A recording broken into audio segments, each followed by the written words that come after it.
दोस्तों नमस्कार, स्वागत है आप सबका के आर हिंदी कहानियां में। आज की कहानी सुनकर आपके भी रोंगटे खड़े हो जाएंगे। एक वहशी दरिंदे ने कैसे एक लेडी डॉक्टर के साथ हैवानियत की सारी हदें पार कर इस लेडी डॉक्टर के साथ दरिंदगी करता है। वीडियो में लास्ट तक बने रहें। तो आइए शुरू करते हैं। 9 अगस्त 2024 सुबह के तकरीबन 10 बजे का समय था। कोलकाता के आरजीकर मेडिकल कॉलेज हॉस्पिटल से एक फोन कॉल आया और फोन कॉल उठाने वाले व्यक्ति की आवाज में घबराहट साफ झलक रही थी। फोन के दूसरी तरफ से आवाज आई, क्या आप डॉक्टर मौमिता के पिताजी बात कर रहे हैं? तब उन्होंने हाँ में जवाब दिया। इसके बाद सामने वाले की बात सुनकर उस पिता के पैरों तले से जमीन खिसक गई। उसने कहा, जितनी जल्दी हो सके आप आरजीकर हॉस्पिटल पहुँचे, आपकी बेटी की तबीयत बहुत ज्यादा खराब है। पिता को इस खबर पर यकीन नहीं हुआ कि उनकी बेटी जो खुद ही एक समर्पित डॉक्टर थी, रात में बिल्कुल ठीक थी, अचानक से उसे ऐसा क्या हो गया। वह कुछ पूछ पाते इससे पहले ही फोन कट गया। पिता ने घबराहट में दोबारा फोन कॉल किया और लड़खड़ाती हुई आवाज में पूछा, मेरी बेटी को क्या हुआ है? उधर से जवाब मिला, साहब आपकी बेटी ने अपनी जीवन लीला समाप्त कर ली है। यह शब्द सुनते ही पिता की आंखों में आंसू उमड़ आए।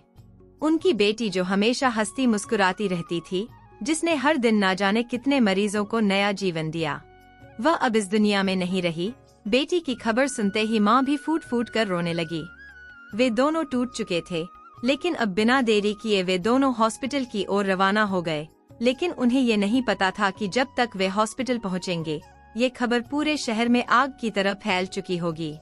हॉस्पिटल के बाहर भीड़ का जमावड़ा लगना शुरू हो चुका था। हर कोई हैरान था, गुस्से में था कि ऐसा कैसे हो सकता है।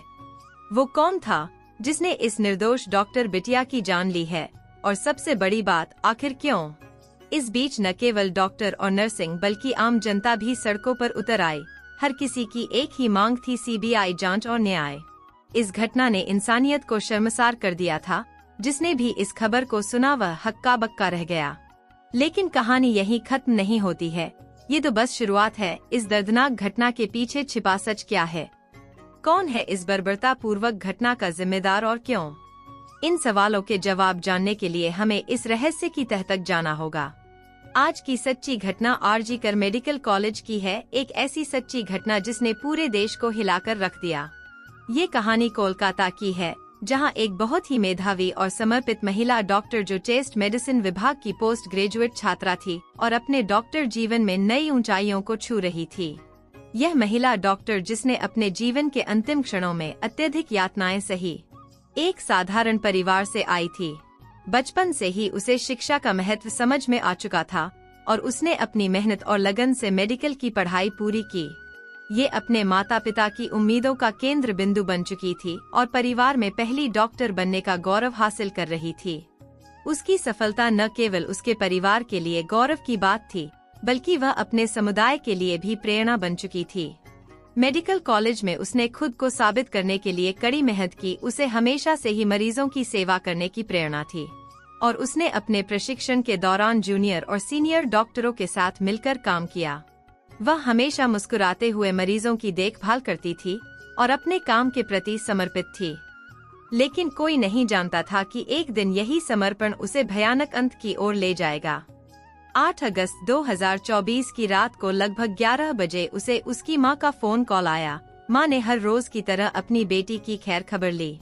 डॉक्टर ने फिर मुस्कुराते हुए जवाब दिया, मां, मैं ठीक हूं। उस समय वह मरीज को देखने जा रही थी। यह उनका आखिरी बातचीत थी। मां को यह संतोष था कि उनकी बेटी अपने काम में व्यस्त है और सुरक्षित है। लेकिन नियति कुछ और ही खेल खेल रही थी। रात 12 बजे के आसपास जब सभी लोग अपनी थकान मिटाने के लिए सोने की तैयारी कर रहे थे, डॉक्टर अपने 2 जूनियर सहयोगियों के साथ बैठकर हंसी मजाक के बीच खाना खाया। खाना खाने के बाद उन्होंने कहा कि वह काफी थकी हुई है और अब सोने के लिए 4थी मंजिल पर स्थित सेमिनार हॉल में जा रही है। किसी ने सोचा भी नहीं था कि वह आखिरी बार होगा जब वह किसी के साथ मुस्कुराते हुए देखी गई। 9 अगस्त की सुबह जब उसके पिता को वो भयानक और दिल दहला देने वाला फोन कॉल आया, तो उन्होंने इस बात की जानकारी अपनी पत्नी को दी और दोनों ही घबराए हुए हॉस्पिटल की ओर भागे।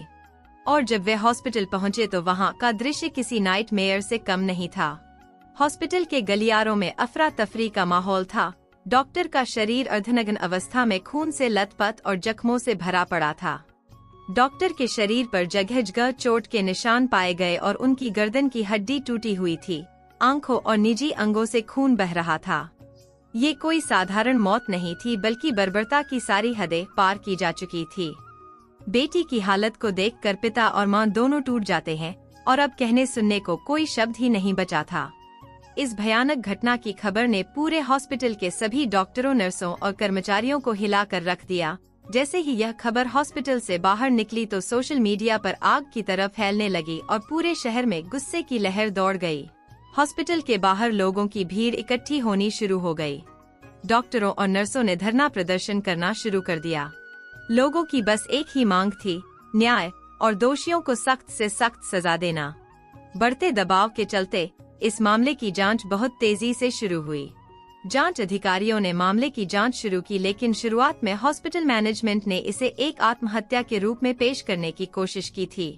हालांकि घटनास्थल की स्थिति, महिला डॉक्टर के शरीर पर गहरे घाव और उसकी टूटी हुई गर्दन की हड्डी, यह सभी संकेत दे रहे थे कि यह मामला साधारण तो बिल्कुल भी नहीं है, जो कि पोस्टमार्टम के रिपोर्ट में साबित कर ही दिया था। जैसे जैसे मामला आगे बढ़ा, राजनीतिक नेताओं और सामाजिक संगठनों ने भी इस मामले पर दुख जताया। ये घटना केवल एक परिवार का दर्द नहीं, बल्कि पूरे समाज का सवाल बन गई थी। ममता बनर्जी की सरकार भी इस मामले को लेकर दबाव में आ गई थी। खैर, जांच के दौरान सेमिनार हॉल के पास के सीसीटीवी फुटेज खंगाले गए। इसमें कुछ संदिग्ध गतिविधियां देखी गई। जांच के दौरान संजय राय नामक एक व्यक्ति सामने आया, जो पुलिस कल्याण बोर्ड में सहायक के रूप में कार्य करता था। वह अक्सर हॉस्पिटल में आता जाता था और उसे संदेह की निगाह से अब देखा जाने लगा। उसी जांच के दौरान पुलिस को सेमिनार हॉल के पास एक ब्लूटूथ डिवाइस मिला। पुलिस ने जब उस ब्लूटूथ डिवाइस को चेक करना शुरू किया तो पता चला कि वह ब्लूटूथ डिवाइस बुरी हालत में टूटा हुआ था और ये डिवाइस संजय राय का निकला। फिर उसे तुरंत हिरासत में लिया गया। अब संजय राय का इतिहास और उसकी गतिविधियां किसी से छिपी नहीं हुई थी। उसने कई शादियां की थी और हर बार जब उसका मन भर जाता था तो अपनी पत्नी को छोड़ देता था। यहाँ तक कि उसकी एक पत्नी की संदिग्ध परिस्थितियों में मौत भी हुई थी, लेकिन उस समय किसी ने इसकी शिकायत नहीं की थी और वो खुद को एक पुलिस वाला बताता था। जांच के दौरान पुलिस को कई चुनौतियों का सामना करना पड़ा। संजय राय की गिरफ्तारी के बाद उसने पहले तो किसी भी अपराध को स्वीकार नहीं किया, लेकिन बाद में जब उसे कड़ी पूछताछ का सामना करना पड़ा तो उसने अपने अपराधों को कबूल कर लिया। 8 अगस्त की रात संजय राय ने शराब के नशे में धुत होकर उस महिला डॉक्टर पर हमला किया। उसने पहले उसे बुरी तरीके से मारा, फिर उसके साथ दुष्कर्म किया और अंत में उसकी जीवन लीला समाप्त कर दी। उसके शरीर पर जगह जगह गहरे घाव के निशान पाए गए, जो इस बात का सबूत थे कि उसने कितनी क्रूरता के साथ महिला डॉक्टर पर हमला किया था। पुलिस ने उसके मोबाइल को भी जब्त किया और उसमें कई आपत्तिजनक वीडियो भी पाए गए, जो उसके अपराधी होने के और भी पुख्ता सबूत थे। फिर पुलिस ने संजय राय के खिलाफ भारतीय न्याय संहिता की धारा 64 और धारा 103 के तहत मामला दर्ज किया और अदालत में उसे पेश किया, जहां पर उसे 23 अगस्त तक पुलिस रिमांड में रखे जाने की मंजूरी मिली। बाकी अभी यह मामला चल ही रहा है, तो हो सकता है कि उसमें अभी और भी नए खुलासे हो जाएं। इस घटना ने हमें यह सोचने पर मजबूर कर दिया है कि हमारा समाज किस दिशा में जा रहा है और समाज में महिलाओं की सुरक्षा के लिए केवल कानून ही नहीं, बल्कि समाज की सोच और जागरूकता भी महत्वपूर्ण है। हमें यह समझना होगा कि महिलाओं की सुरक्षा के लिए केवल एक कानूनी मुद्दा नहीं है, बल्कि एक सामाजिक मुद्दा भी है, जो हमें बचपन से ही छोटे बच्चों को सिखाना होगा कि नारी शक्ति ही जीवन है। दोस्तों, इस घटना को सुनाने का उद्देश्य किसी का दिल दुखाना नहीं है, किसी को परेशान करना नहीं है, बल्कि आपको जागरूक करना और आपको सचेत करना है, ताकि आप लोग सतर्क रहें और सुरक्षित रहें। कैसी लगी ये कहानी कमेंट जरूर करें। वीडियो अच्छी लगी हो तो लाइक और दोस्तों को शेयर भी करें। और आपसे गुजारिश है, मेरे इस चैनल को सब्सक्राइब जरूर करें। फिर मिलेंगे ऐसी ही किसी इंटरेस्टिंग स्टोरी के साथ। धन्यवाद।